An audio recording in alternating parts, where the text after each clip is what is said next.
भक्त नारद, मुनि नारद, महर्षि नारद, देवर्षि नारद। श्रीमद् भगवद गीता के 10वें अध्याय में श्री कृष्ण अर्जुन से कहते हैं कि चूंकि तुम मेरे प्रिय सखा हो, अतः मैं तुम्हारे लाभ के लिए ऐसा ज्ञान प्रदान करूंगा जो अभी तक के मेरे बताए गए सारे ज्ञान से श्रेष्ठ होगा। इस अध्याय में श्री कृष्ण अपनी सृष्टियों तथा विभिन्न ऐश्वर्यों के विषय में बताते हैं।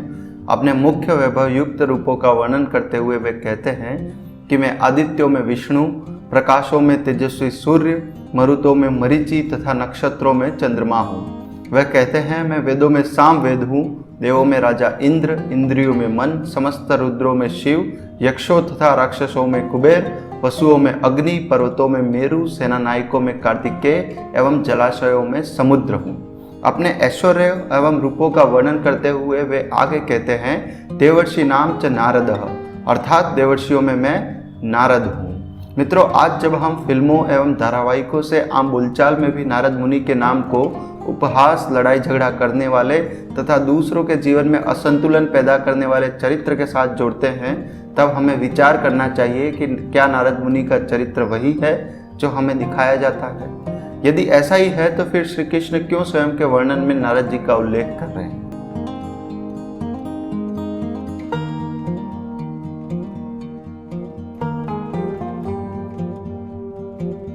सृष्टि की उत्पत्ति श्रृंखला का यह 5वां वीडियो है, जिसमें आज हम ब्रह्मा जी के एक और मानस पुत्र नारद के विषय में जानकारी प्राप्त करने का प्रयत्न करेंगे।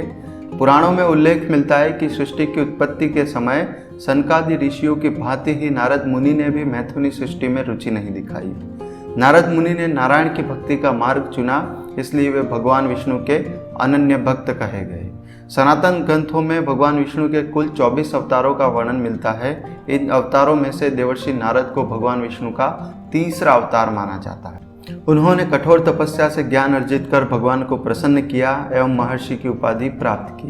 पुराणों में नारद मुनि के चरित्र का उल्लेख मिलता है कि आदिकाल से ही वे शांत, मृदु एवं सरल स्वभाव के धनी हैं। उन्हें यात्रा करने वाले एक संगीत प्रेमी भक्त के रूप में वर्णित किया गया है, जिनके एक हाथ में खड़ताल है तो दूसरे हाथ में वीणा है। यह वीणा महिति के नाम से विख्यात है। पुराणों में नारद मुनि के विषय में जानकारी प्राप्त होती है कि संधि, युद्ध, सैन्य अभियानों, शत्रु के पदों के रखरखाव, घात एवं भंडार की रणनीतियों जैसे 6 विज्ञान के विषय में वे अभूतपूर्व ज्ञान रखते हैं। नारद जी को भगवान विष्णु का मन कहा जाता है, इसलिए भगवान की किसी भी लीला से पहले की पृष्ठभूमि नारद जी ही तैयार करते पाए जाते हैं। महाभारत के सभा पर्व के 5वें अध्याय में नारद जी के विषय में कहा गया है कि देवर्षि नारद वेद और उपनिषदों के मर्मज्ञ, देवताओं के पूज्य, इतिहास पुराणों के विशेषज्ञ, पूर्व कल्पों की बातों को जानने वाले, न्याय एवं धर्म के तत्वज्ञ, शिक्षा, व्याकरण, आयुर्वेद, ज्योतिष के प्रकांड विद्वान हैं।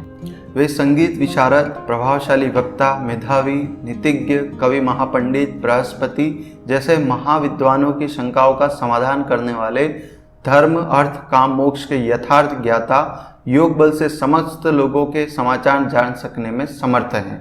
यद्यपि उन्हें कहीं कहीं कलह भी उल्लेखित किया गया है, लेकिन उन कलह का कारण भी सदैव लोकहित ही रहा है। मित्रों, देवर्षि नारद के चरित्र के साथ मुख्य 3 श्राप जुड़े हुए हैं, जिन्हें जानना आवश्यक है। पहला, जब उन्होंने ब्रह्मा जी की मैथुनी सृष्टि में रुचि नहीं दिखाई, तब ब्रह्मा जी ने उन्हें आजीवन अविवाहित रहने का श्राप दिया।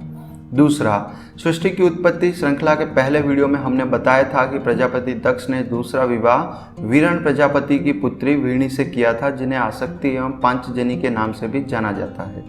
सृष्टि के विकास हेतु प्रजापति दक्ष एवं आसक्ति ने 10 सहस्त्र पुत्रों को जन्म दिया, किंतु नारद मुनि ने इन सभी पुत्रों को सांसारिक मोह माया से दूर कर भक्ति एवं मोक्ष का ज्ञान प्रदान किया।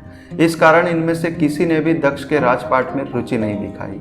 इस कारण प्रजापति दक्ष ने क्रोध में नारद मुनि को श्राप दिया कि मोक्ष के लिए जिस भक्ति का ज्ञान उन्होंने उनके पुत्रों को दिया है, उस भक्ति के लिए एक चित्त की आवश्यकता होती है।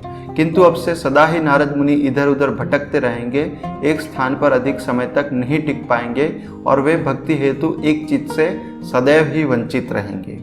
परंतु नारद मुनि ने इस श्राप को भी वरदान के रूप में स्वीकार किया और यहाँ वहाँ विचरण करते हुए भी प्रभु की भक्ति में लीन रहे। अब हम जिस तीसरे श्राप की बात करेंगे, यहाँ श्राप नारद मुनि को नहीं किंतु नारद मुनि ने यह श्राप भगवान विष्णु को दिया था। पौराणिक कथाओं के अनुसार एक बार देवर्षि नारद को इस बात का घमंड हो गया था कि कामदेव भी उनकी तपस्या व ब्रह्मचर्य भंग नहीं कर सकते। देवर्षि नारद ने यह बात भगवान शिव के मना करने के बाद भी भगवान विष्णु को बताई। तब भगवान समझ गए कि नारद मुनि में अहंकार आ गया है और इसे समाप्त करने के लिए भगवान विष्णु ने एक योजना बनाई। नारद मुनि भगवान विष्णु को प्रणाम कर आगे बढ़े। मार्ग में नारद मुनि को एक सुंदर भवन दिखाई दिया। वहां की राजकुमारी के स्वयंवर का आयोजन हो रहा था। नारद उस स्थान पर पहुंच गए और वहां की राजकुमारी विश्व मोहिनी को देखकर मोहित हो गए। क्योंकि भगवान विष्णु की माया के कारण यह सब हो रहा था, इसलिए राजकुमारी का सुंदर रूप नारद मुनि के तप को भंग कर चुका था, जिस कारण उन्होंने इस स्वयंवर में भाग लेने का मन बना लिया। राजकुमारी को पाने की इच्छा में नारद अपने स्वामी भगवान विष्णु की शरण में पहुंचे और उनके समान ही सुंदर रूप पाने की इच्छा व्यक्त की। भगवान विष्णु ने नारद की इच्छा के अनुसार स्वयं का रूप उन्हें दे दिया। तब नारद नहीं जानते थे कि भगवान विष्णु का एक वानर रूप भी है। हरि रूप लेकर नारद उस स्वयंवर में पहुंचे। उन्हें अपने आप पर इतना अभिमान हो गया था कि उन्होंने एक बार भी अपना मुख देखना आवश्यक नहीं समझा। नारद को इस बात का विश्वास हो गया था कि हरि रूप को देखकर राजकुमारी उन्हीं के गले में वरमाला पहनाएगी, लेकिन ऐसा नहीं हुआ। नारद के रूप को देखकर जब उनकी हंसी उड़ाई गई, तब जाकर उन्होंने सरोवर में जाकर अपना मुख देखा और पाया कि उनका रूप वानरों जैसा ही है। यह देखकर उन्हें भगवान विष्णु पर क्रोध आ गया। क्रोध के वश में उन्होंने भगवान विष्णु को श्राप दिया और कहा कि जैसे मैं स्त्री के लिए धरती पर व्याकुल था, वैसे ही आप भी मनुष्य रूप में जन्म लेंगे और स्त्री के वियोग में व्याकुल होकर धरती पर यहाँ वहाँ भटकेंगे और उस समय आपको वानरों से ही सहायता लेनी होगी। लेकिन जब भगवान की माया का प्रभाव हटा, तब नारद जी को अपनी भूल का ज्ञान हुआ और उन्होंने क्षमा भी मांगी। माना जाता है कि महर्षि नारद के दोनों ही श्राप फलीभूत हुए। भगवान विष्णु को श्री राम के रूप में पृथ्वी पर अवतार लेना पड़ा एवं माता सीता का वियोग भी सहना पड़ा। साथ ही वानरों की सहायता लेकर माता सीता को उन्होंने खोजा। मित्रों, पुराणों के अनुसार नारद मुनि देवताओं के दूत हैं और तीनों लोकों की सूचनाओं के स्रोत हैं। जगत कल्याण के लिए उनका भाव इतना पवित्र है कि न केवल देवता बल्कि दानव भी उनका सच्चा सम्मान करते हैं। चूँकि नारद जी के पास समस्त लोकों, समस्त युगों, समस्त शास्त्रों, समस्त समाजों एवं समस्त कार्यों में प्रत्यक्ष उपस्थिति का वरदान है, इसलिए वे तीनों लोकों के संदेशावाहक भी माने जाते हैं। अतः इस कार्य एवं इस गुण के कारण उन्हें आदि पत्रकार के रूप में भी जाना जाता है। फिल्मों में दिखाई जा रही उनकी छवि के विपरीत आप पाएंगे कि उन्होंने सदैव ही धर्म के पक्ष में देव, दानव व मानव को जोड़ने का कार्य किया है। नारद जी के कारण ही उर्वशी का विवाह पुरुरवा के साथ हुआ। नारद जी ने ही वाल्मीकि को रामायण लिखने की प्रेरणा दी। नारद जी की प्रेरणा से ही व्यास ने भागवत की रचना की। नारद जी ने ही प्रहलाद एवं ध्रुव को भक्ति मार्ग का उपदेश दिया था।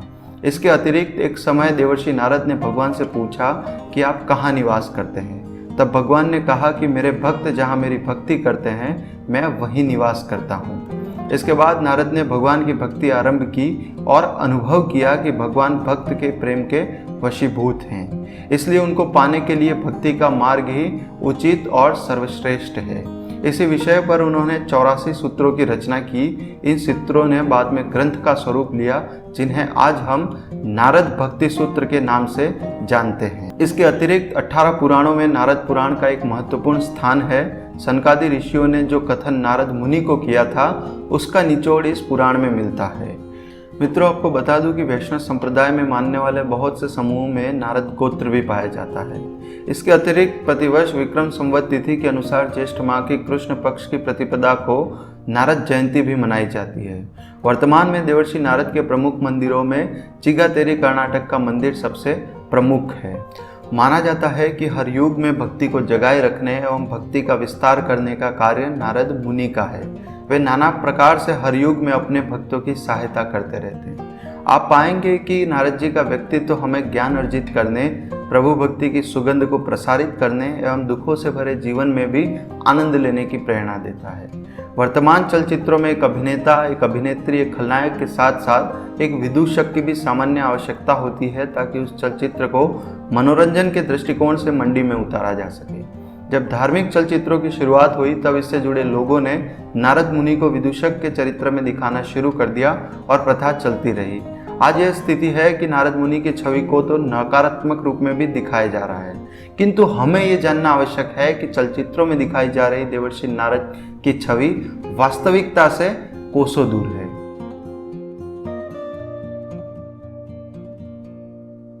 मित्रों, आपको ये जानकारी कैसी लगी अवश्य बताइएगा। अपना ध्यान रखिएगा। जय श्री राम।